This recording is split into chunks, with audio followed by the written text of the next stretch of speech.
ছিল অন্য বহু লোকের মতো পাশের বাড়ি আন্টিকে দিয়ে নিজের ইচ্ছা পূরণ করানো। তার 2 ছোট ছোট মেয়ে ছিল। বাঙালি ছিল ওই পরিবারটি। রিহাম প্রথম একদিন দেখেছিল উনি নিচু হয়ে ঘর ঝাড় দিচ্ছিলেন। তা দেখে তো রিহামের অবস্থা খারাপ, যা লাগছিল না ওনাকে। বন্ধুরা, তোমরা যদি দেখতে তাহলে তোমাদেরও অবস্থা খারাপ হয়ে যেত। তারপর থেকে রিহাম লুকিয়ে লুকিয়ে নিয়মিত দেখতো। একদিন উনি রিহামকে দেখে ফেললেন, আর তারপর থেকে কেন জানি না উনি নিজে থেকে রিহামকে এসব দেখাতে লাগলেন। রিহামের সাহস ছিল না এগোনোর, তাই নিজে নিজেকে শান্ত করত। আর এইভাবে দিন পার করছিল রিহাম। কিন্তু একদিন একটু বেশি সাহস হয়ে গেল। ওনাদের বাড়িতে নিয়মিত যেত রিহাম।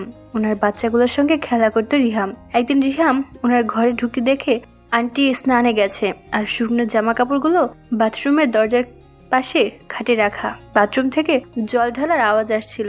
ঘর তখন ফাঁকাই ছিল। রিহাম ওনার কাপড়গুলো হাতে হাত বোলালো। রিহামের তো হয়ে যায় অবস্থা। তাড়াতাড়ি অন্য ঘরে চলে গেল রিহাম। পরে একদিন ওনার বাচ্চাগুলোর সঙ্গে খেলার পরে টিভি দেখছিল রিহাম। আন্টি এসে কিছু খাবার দিলেন। তারপর জলের গ্লাস ওনার হাত থেকে নেওয়ার সময় উনি যেন ইচ্ছে করে রিহামের হাতে একটু ছুঁয়ে দিলেন, আর সেই ছোঁয়াতেই রিহামের হাত থেকে জলের গ্লাসটা পড়ে গেল। রিহাম তখন হাফ প্যান্ট পরে। উনি সঙ্গে সঙ্গে নিচু হয়ে নিজের আঁচলটা দিয়ে রিহামের উপর পড়া জল মুছতে লাগলেন। রিহামের চোখের সামনে আন্টির ওই দুটো ফুটে উঠেছে, আর রিহাম তখন উত্তেজিত হতে লাগলো। রিহাম তো ভয় পাচ্ছে। উনি না রিহামের বাড়িতে বলে দেন, তবে আন্টি নজর করলেন রিহামের ওই দিকে, আর রিহামের দিকে তাকিয়ে ঠোঁট চেপে একটু হাসি দিলেন। রিহাম ভাবলো, এ কিসের সিগন্যাল রে বাবা। ওনাদের বাড়িতে তখন তার 2 মেয়ে রয়েছে। রিহামের উপরে পড়ে যাওয়া জল মোছার পরে সোজা হয়ে দাঁড়িয়ে আন্টি মুচকি হেসে বললেন, খুব পেকেছ এই বয়সে। রিহামের ভয় হলো, যদি আন্টি তার মাকে বলে দেন তাহলে তো কেলেঙ্কারি। রিহাম হঠাৎ করে মাটিতে বসিয়ে পড়ে ওনার পা জড়িয়ে ধরে বলল, আন্টি প্লিজ মাকে বলবেন না, আর কখনো হবে না। রিহাম ওই আন্টির পা জড়িয়ে ধরছিল। উনি রিহামের মাথাটা ধরে বললেন, আরে কি হচ্ছে, ঘরে মেয়েরা আছে, দেখে ফেললে একটা বাজে ব্যাপার হবে। উনি রিহামের মাথাটা সরানোর চেষ্টা করছিলেন, কিন্তু রিহামের কেন যেন মনে হলো উনি রিহামের মাথাটা আরো চেপে ধরছিলেন। উনি মুখে বললেন, ওঠো, প্রমিস বলবো না। রিহাম উঠে সোফায় বসলো। ওনার দিকে তাকাতে পারছিল না রিহাম। রিহামের ইচ্ছা তখন ভয়ে কমে গেল। রিহামকে অবাক করে দিয়ে উনি রিহামের প্যান্টের উপর আলতো করে হাত দিয়ে বললেন, আমাকে দেখে যখন এমনটা হয় তখন আমাদের বাড়িতে আসার আগে ওটাকে কন্ট্রোল করে আসবে এবার থেকে, কেমন? কথা বলে নিচের ঠোঁট দিয়ে উপরের ঠোঁট কামড়ে হাসি দিলেন একটা। তারপরে বললেন, সেদিন আমার কাপড়গুলো যখন হাত দিয়ে দেখছিলে তখন এমনটা হয়নি। রিহাম তো শুনে অবাক। রিহাম জিজ্ঞাসা করলো, আপনি কি করে জানলেন? আন্টি বললেন, আমি ওইগুলো নেওয়ার জন্য বাথরুমের দরজা একটু ফাঁক করেছিলাম, দেখি তুমি আমার কাপড়ের দিকে নিয়ে এমনটা করছিলে। বলি মুচকি মুচকি হাসলেন। রিহামের মাথা ঘুরছে। মনে হচ্ছে কয়েক হাত দূরে আন্টি স্নানের পরে দাঁড়িয়ে দাঁড়িয়ে দেখছিলেন রিহামের সব কাণ্ড। রিহামের মুখ দিয়ে বেরিয়ে গেল, আপনি যে দেখেছেন সেটা বুঝতেই পারিনি তো একদম। উনি বলেন, আমিও তো এনজয় করছিলাম ব্যাপারটা। স্নানের পরে তখনও কোনো পোশাক পরিনি, আর একটা ছোট ছেলে আমার কাপড়গুলো নিয়ে এমনটা করছে, এটা আমি এনজয় করবো না? এসব কথাবার্তায় রিহামের আবার ইচ্ছা শুরু হয়ে গেল। সেটার দিকে ওনার চোখ আবার চলে গেল। বললেন, আবার ইচ্ছা বেড়ে গেল যে? রিহাম বলল, আপনি যা সব বলছেন তাতে তো আমার মাথা ঘুরছে, আর ইচ্ছাটাও বেড়ে যাচ্ছে। রিহাম বলল, আমি বাড়ি যাব কি করে? আন্টি বলল, এখানে বসে থাকো একটু, আমি আসছি। উনি চলে গেলেন। মেয়েরা ঘরে ছিল। সেদিকে রিহাম সোফায় বসলো। মনে কিছু একটা ভয়, কিছু একটা উত্তেজনা। আন্টি একটু পর ফিরে এলো। রিহামের কাছাকাছি বসে একটু দূরত্ব রেখে আঁচলটা কাঁধের উপর এমন ভাবে তুলো যাতে সাইড থেকে সব দেখা যায়। রিহাম ওনাকে কোনো মতে বলল, এরকম করছেন আপনি, আমি বাড়ি যাব কি করে? আন্টি বললেন, তোমার ওইটা ইচ্ছা যখন একবার দেখিয়েছি তখন ইচ্ছা পূরণ না করে তো তোমাকে ছাড়বো না, তাতে তোমার আশাটাও পূরণ হয়ে যাবে। রিহাম আন্টির মুখে সব কথা শুনে তো অবাক। আন্টি রিহামকে বলল, মেয়েরা পড়তে বসেছে, ওদের বলে এসেছি যে আমি একটু দোকানে বের হবো, তুমিও চলো আমার সাথে। রিহাম আমতা আমতা করে বলল, এই অবস্থায় রাস্তা দিয়ে যাব কি করে? আন্টি রিহামকে পাকড়াও করে বললেন, চলো তো তুমি।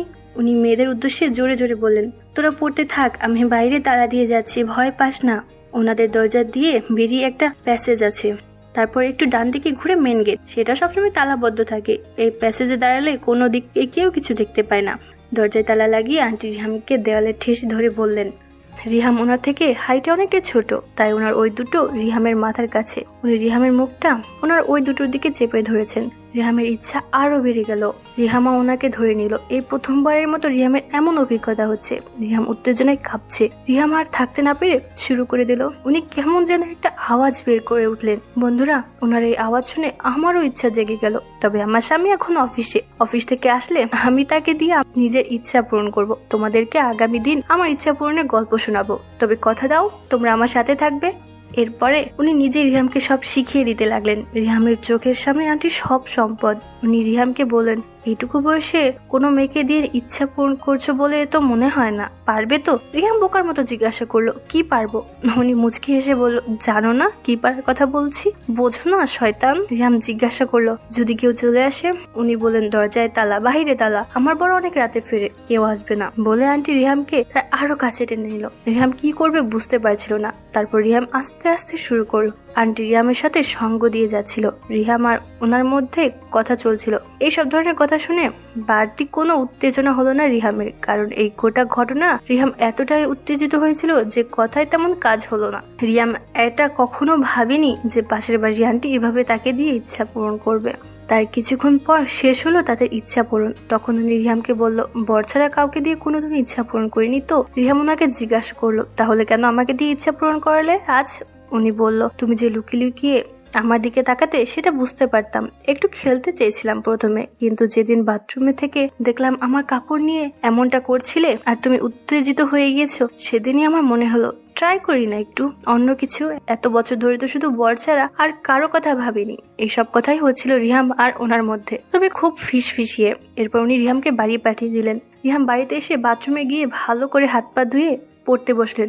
পড়ায় কি আর মন বসে? বারে বারে রিহামের চোখ চলে যেত আন্টির বাড়ির দিকে। রিহাম দেখছে উনি রান্নাঘরে, কখনো বারান্দায়। উনি রিহামের পড়ার ঘরের দিকে তাকাচ্ছিলেন। রিহামকে পড়ার ঘর থেকে ওনাদের বাড়ির দিকে মাঝে মাঝে তাকাতো রিহাম। রিহামকে দেখতে পেলেই উনি একটু মুচকি হাসেন, আর সুযোগ পেলে রিহামও ওনার দিকে এক অন্যরকম দৃষ্টিতে তাকাতো, আর তারপরে নিজেই নিজেকে শান্ত করতো।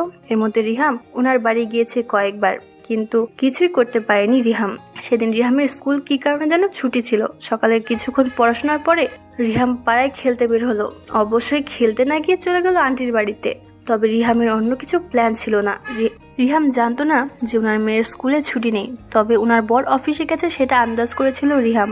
বেল দিতেই আন্টি দরজা খুললেন। একটা গোলাপি রঙের শাড়ি পরেছেন। রিহামকে দরজা খুলে দিয়েই ওনার প্রথম প্রশ্ন, কিরে আজকে নিজেকে ঠিক রাখতে পারবি তো?